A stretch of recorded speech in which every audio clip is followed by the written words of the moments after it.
Ok, on est parti. Bonjour à tous. Donc, pendant ces 2 jours, on a réussi à relever le défi Magna Low-Tech. Magna est le deuxième plus grand équipementier mondial automobile. Alors, pendant ces 2 jours, on a phosphoré et on vous propose le projet Pic Vert, un projet polyvalent, intelligent, compact, un véhicule électrique responsable et transgénérationnel qui répond de 16 à 96 ans. On est parti d'un cahier des charges de la société Magna.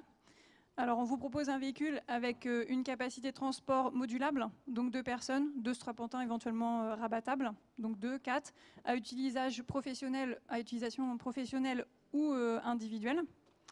On part sur un quadricycle avec une masse inférieure à 450 kg. On a 1000 paquets sur la sécurité active et passive. Et on a un véhicule qui est écologique avec une émission inférieure à 55 grammes de CO2. Et bien sûr, le prix restera accessible, inférieur à 16 000 €. C'est le défi qu'on s'est donné. La proposition de valeur, on a une offre d'un véhicule électrique intelligent. Il va répondre à la demande urbaine et périurbaine. Il va être personnalisable pour les collectivités et un service de mobilité en autopartage. Alors, qui sont nos partenaires? Les constructeurs, les ingénieristes, les équipementiers, les universitaires. Et à qui on s'adresse? On va s'adresser aux collectivités, aux flottes d'entreprises et à tous les autres usagers. On a bien sûr étudié les coûts et les revenus. Sur la chaîne de valeur, Pic Vert, c'est un cluster. Donc, on va dynamiser le projet pour la création de véhicules. Le véhicule, une fois construit, sera vendu aux collectivités. Et ensuite, les collectivités pourront les répartir sur leurs agents, sur les EHPAD, sur des personnes atteintes de handicap ou sur des jeunes, puisque le véhicule pourra être conduit à partir de 16 ans. Pic Vert, ce n'est pas que des véhicules, c'est aussi un service, puisqu'on va également proposer les services de gestion de flotte, puisque ce seront plusieurs véhicules qui seront distribués. Donc on proposera le service de gestion de flotte et également le service qui prend en compte la réparation du véhicule. Et on ne s'arrête pas là, parce qu'on est dans le développement durable. Du coup, on donne une deuxième vie aussi aux véhicules. Et au bout de 4 ans, on récupère les véhicules, on les reconditionne pour pouvoir les revendre d'occasion aux particuliers.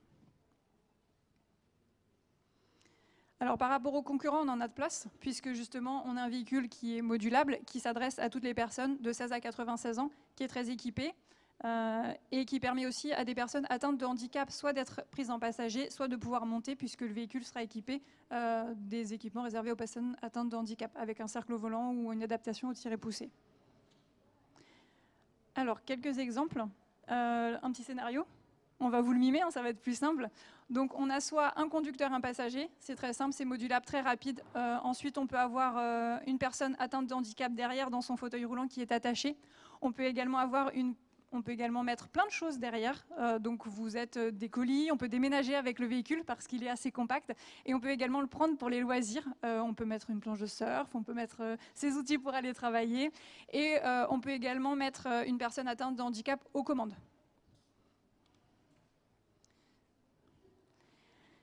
Alors l'éco-conception, on a un véhicule qui est dans le développement durable, qui prend en compte les 3 valeurs. On a les valeurs sur l'environnement, sur l'économie et l'aspect social qui est pris en compte.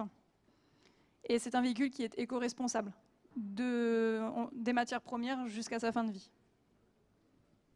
Et on avait un avis de l'expert qui était avec nous, Éric Gibert, qui n'est pas là, et qui nous a dit qu'un service inclusif plutôt qu'un objet de mobilité, c'est original et c'est plutôt responsable. Les challenges technologiques. Donc ce défi, il va nous demander de relever certains challenges. Donc on va avoir un véhicule qui pèse 450 kg maximum, avec une technologie de batterie. On va récupérer de l'énergie. On va avoir aussi une plateforme low-tech. On a besoin d'un système intelligent qui gère les batteries, qui gère la santé du véhicule, les opérations de maintenance. On a besoin d'une maintenance qui est simplifiée et accessible, puisque du coup on la transfère aux collectivités. Et on veut un déplacement qui se veut intermodal avec les transports en commun et qui va aussi dans le sens de la réduction des effets de serre, des gaz à effet de serre. Et pour cela, en fait, on compte sur vous et on a besoin de vous pour nous aider à finir de relever ce défi.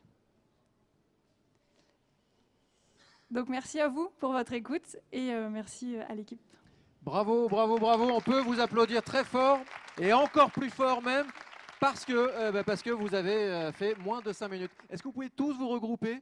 On va faire le même petit exercice, le même petit jeu. On est comme le véhicule, on est compact. Voilà, vous êtes compact et vous êtes d'excellents mimes aussi. Je vous félicite vraiment. La planche de surf, excellent. Est-ce qu'on peut juste faire un petit tour d'horizon pour montrer les différents talents qui complètent cette équipe? Bonjour à tous. Alors moi je suis Noria Medouri, donc je suis consultante en achat projet, donc pour les entreprises. Et j'ai accompagné donc cette équipe sur la partie en fait présentation projet et surtout la partie RSE aussi environnement et tout ce que demande aujourd'hui la production en fait d'un projet véhicule. Voilà. Merci à tous. Merci. Bonjour, je m'appelle Monsieur Jean-Claude Doré, je suis chef de projet au service R&D, où mon responsable se trouve juste à côté. On travaille particulièrement sur tout ce qui est allègement des structures véhicules, sur la sécurité passive et sécurité active des véhicules et la biofidélité au niveau des crash tests. Et aussi, par exemple, sur les matériaux biosourcés sur lesquels on a déjà eu des projets très intéressants et sur lesquels on a communiqué au travers Moveo et puis d'autres pôles de compétitivité. Et on a travaillé avec la région de Normandie sur des projets aussi à base de lin. Merci. Bonjour, Sylvain Richard, société LGM Ingénierie. Donc moi, pour ma part, je m'occupe de la partie automotive, notamment la partie commerciale.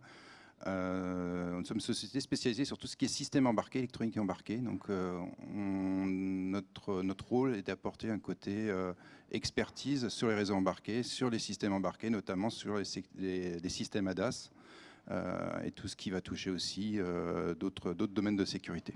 Merci. Vous êtes surfeur donc aussi. Merci.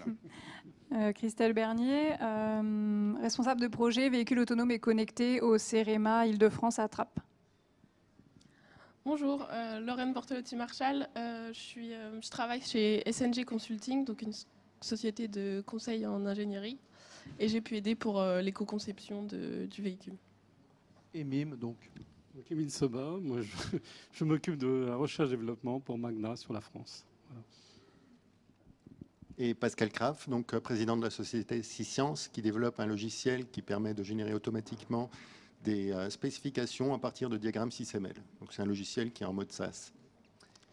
Merci, merci à tous. C'est parti, c'est à vous. Alors nous avons une question ici. J'ai un micro là et j'ai un escalier devant moi. Et voilà, à vous.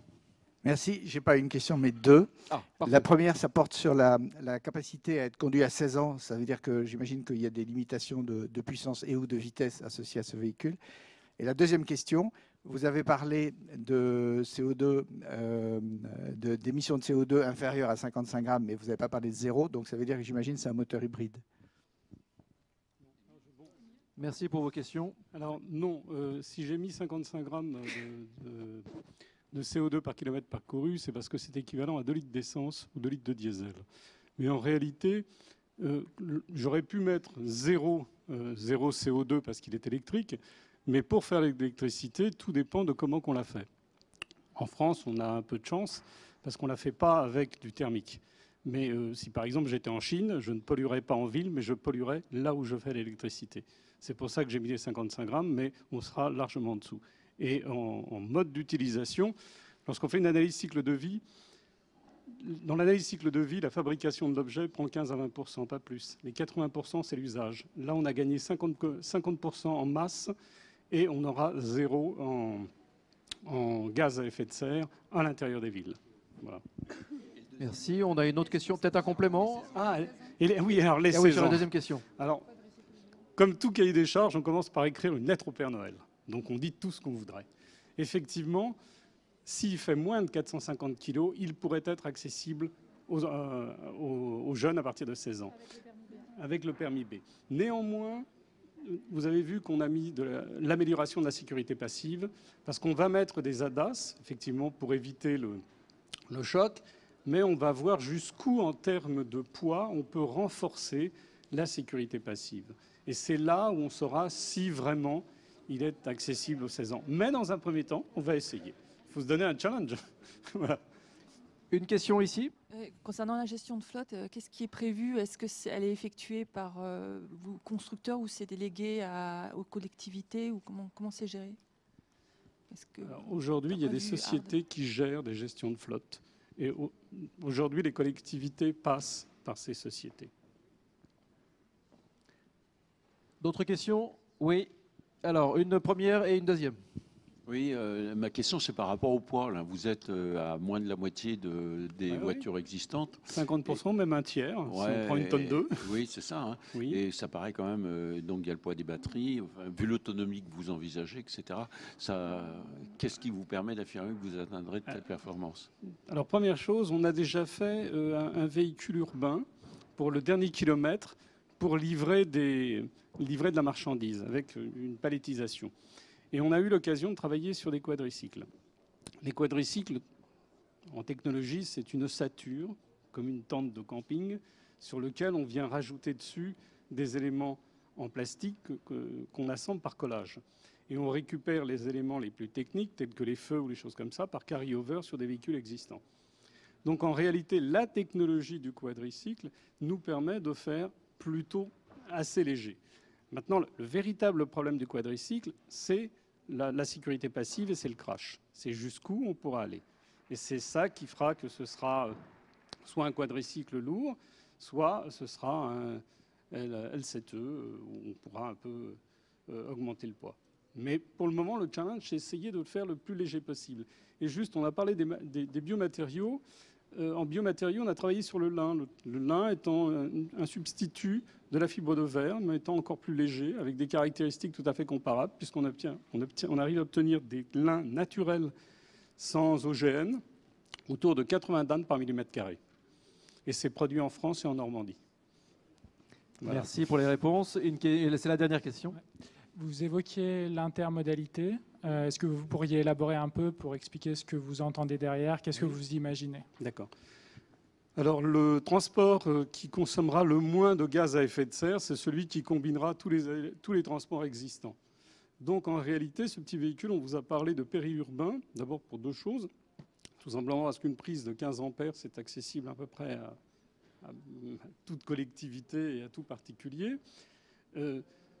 Parce que il y a des zones qui sont à faible densité sur lesquelles on ne peut pas mettre des transports en commun lourds.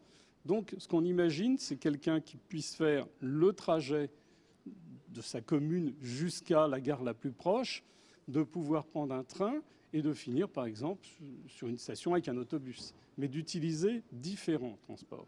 Et c'est pour ça qu'on va limiter l'autonomie du véhicule, parce que ce qu'on veut, c'est qu'il serve simplement de navette.